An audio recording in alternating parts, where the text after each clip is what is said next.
звернення Зубрської міської ради до Верховної Ради України, Кабінету Міністрів України, Міністерства освіти і науки України про відзначення на державному рівні 500-річчя з дня народження князя Василя Костянтиновича Острозького.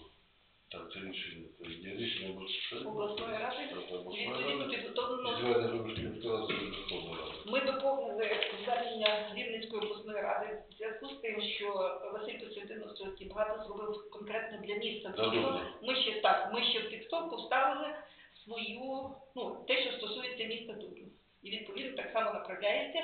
І копію ми направляємо Рівненській обласній раді, щоб ви бачили, що виконується. Так, за порядок денний. Одне питання за порядок денний раз і за дане питання.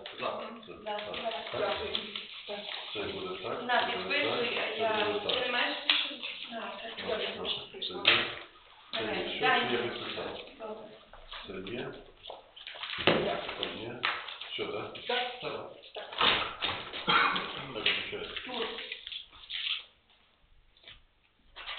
Тут і там. і протокол.